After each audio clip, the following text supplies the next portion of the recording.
Assalamualaikum warahmatullahi wabarakatuh. Perkenalkan, kami dari kelompok 9 Pancasila kelas C.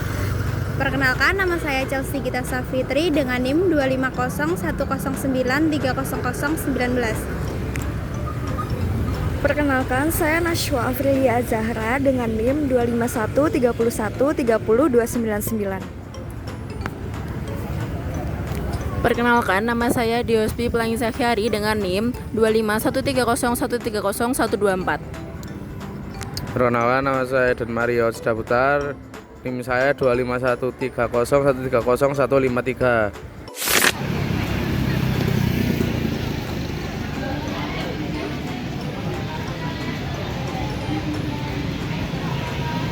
Ya, mungkin di sini ada alasan memilih ekosistem pasar tradisional seperti Pasar Priharjo merupakan ruang sosial ekonomi tempat interaksi antara individu berlangsung setiap hari.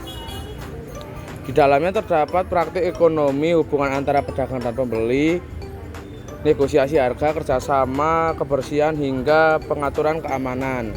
Aktivitas ini mencerminkan penerapan nilai-nilai Pancasila secara nyata, sehingga pasar menjadi lokasi penting untuk ditumbuhkan nilai ketuhanan, kemanusiaan, persatuan, musyawarah, dan keadilan.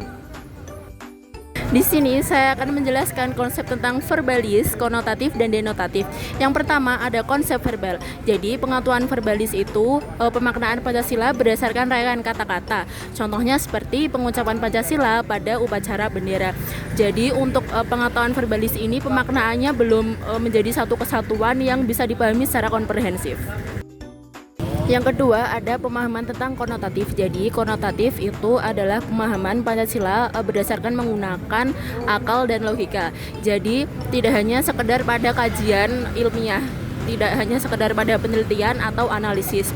Jadi secara singkatnya pengetahuan konotatif ini mengajak kita untuk memahami Pancasila sebagai gagasan yang rasional dan dapat dipahami.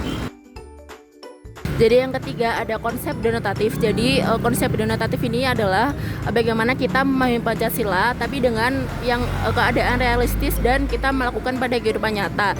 Contohnya adalah pembangunan tempat beribadah itu adalah salah satu implementasi dari nilai-nilai Pancasila, yaitu sila ke-1, yaitu ketuhanan yang Maha Esa. Jadi di pengetahuan denotatif ini kita tidak hanya mengatakan saja, tapi kita benar-benar memahami dan mengimplementasikan nilai-nilai Pancasila dalam kehidupan sehari-hari. Izin bertanya ya Ibu, menurut Ibu apakah di pasar ini pedagang itu saling menghormati ketika ada yang melaksanakan ibadah gitu? Iya, menghormati. Kondisinya seperti apa, boleh tahu? Ya kalau pada waktu sholat di sini nih pada bergantian menjagakan. Saling ada yang menjagakan sini sholat, nanti yang titipkan sebelahnya. Iya. Bergantian. Jadi ganti-gantian gitu ya Bu? Oke, baik. Terus yang kedua, menurut Ibu, apakah Ibu pernah melakukan aksi solidaritas bagi pedagang yang sedang kesusahan atau sakit mungkin? Iya, kayak gitu tuh nanti ada. Kalau ada yang sakit kita pada nengok, nanti ada sirkuleran. Itu kegiatannya seperti apa, mungkin boleh dijelaskan nggak? Maksudnya? Tadi ada apa? Datang ke rumahnya. Oh, datang ke rumahnya, jenguk gitu ya Bu? Oke, baik. Terus yang selanjutnya, Ibu merasa pedagang di sini rukun atau gimana? Walaupun beda suku gitu-gitu, tetap rukun ya? Untuk yang selanjutnya, Ibu pernah mengikuti rapat atau musyawarah pedagang gitu nggak Bu? Itu kan ada paguyubannya. Aku nggak ikut paguyuban. Oh, Ibunya nggak ikut kebetulan. Cuman di pasar ini ada gitu ya? Ada paguyubannya. Biasanya prosesnya kayak gimana? Tapi Ibu tahu nggak? Ya tahu, nanti kalau sudah ada di share di grup kan setiap plos ada grupnya masing-masing. Jadi nanti hasilnya kadang di share di grup. Untuk paguyubannya itu buat apa sih Bu biasanya? Ya, kalau ada di pasar ada mau acara-acara 17, ada mau dana apa, mengadakan apa itu acara itu kan di share orang lewat. Pertanyaan terakhir, bagaimana perlakuan pedagang lain terhadap pedagang yang baru atau yang masih kecil gitu? Tanggapannya Ibu biasanya gimana? Untuk pedagang yang misal baru atau masih kecil-kecil gitu, Ibu tanggapannya seperti apa gitu perlakuannya ke mereka? Biasa aja, baik-baik aja. Tetap rukun gitu ya, Bu? Iya. Tetap mensupport satu sama lain. Terima kasih ya Ibu. Izin wawancara ya Bu. Ya. Pertanyaan yang pertama itu apakah di pasar ini itu pedagang tuh saling menghormati saat pedagang lain melakukan ibadah gitu? Iya, saling menghormati tentunya. Contohnya seperti apa Ibu? Ya kalau sholat tuh bareng-bareng berjamaah. Imamnya itu kadang malah perempuan Mbak di musola lantai 2. Iya gitu. Terus untuk pertanyaan yang kedua, apakah Ibu tuh pernah melakukan aksi solidaritas bagi pedagang yang sedang kesusahan atau sakit gitu? Iya, sering kadang orang minta gitu Mbak, terus ngasih seikhlasnya gitu.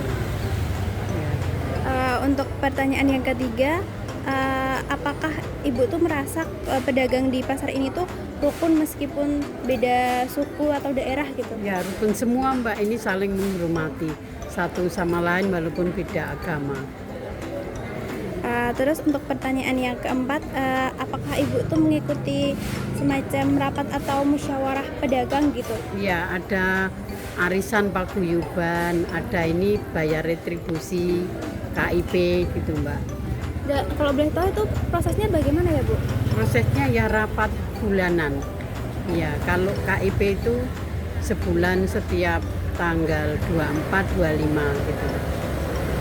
Terus untuk pertanyaan yang terakhir, bagaimana perlakuan pedagang lain gitu terhadap pedagang baru atau pedagang kecil gitu? Apakah baik atau bagaimana? Baik semua, ya saling menghormati. Ya.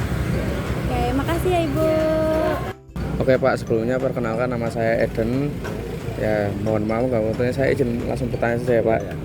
Oke Pak, yang pertama di sini ada apakah pernah terjadi masalah terkait perbedaan agama? Terus cara penyelesaiannya mungkin bisa dijelaskan bagaimana? Nggak ada, masih nggak ada perbedaan. Oke, lanjut yang kedua mungkin bagaimana perlakuan pedagang kepada Bapak atau Ibu sebagai petugas untuk pengelola pasar? Semua baik-baik saja Mas. Nggak ada keluhan apa-apa lah. Kita baik, mereka juga baik. Oke. Apakah di pasar ini ada aksi kerja bakti? Jika ada, apakah semua ikut berpartisipasi? Ada Mas, tapi tertentu itu nggak tiap hari. Kadang kalau itu 17 Agustusan itu Mungkin bikin di acara- pasang bendera itu, ada acara tertentu itu. Oh, mungkin untuk di acara-acara tertentu saja ya Pak? Tertentu. Oke. Lalu ada bagaimana suasana musyawarah jika ada masalah? Kan baik-baik Mas. Misal kayak helm hilang, ya kita istilahnya tanggung jawab ganti gitu. Oh. Oke, yang terakhir di sini ada apakah pembagian tugas di antara petugas sudah adil? Adil semua. Oh, untuk Adil semua. Kalau sini loh Mas, area sini adil. semua. Iya. Oke. Jadi gitu Bapak, wawancara sudah selesai. Makasih banyak Pak sudah mengganggu waktunya.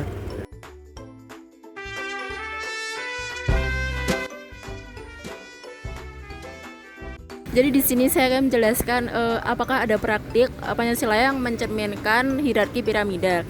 Jadi di sini di setiap lantai itu ada pos keamanannya, bahkan di setiap lantai itu ada satu satpam yang menjaga.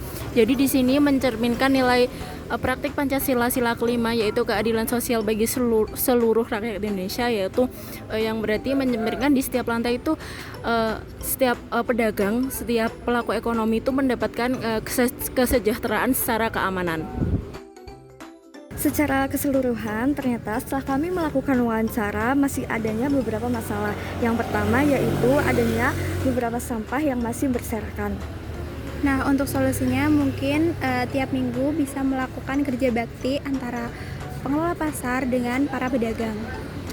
Ada permasalahan kedua yang kami temukan, yaitu adanya beberapa persaingan antar beberapa orang di pasar ini. Untuk solusinya mungkin kerukunan dan komunikasi antar pedagang itu bisa diperbaiki agar tidak terjadi konflik yang bisa menyebabkan perpecahan antara pedagang.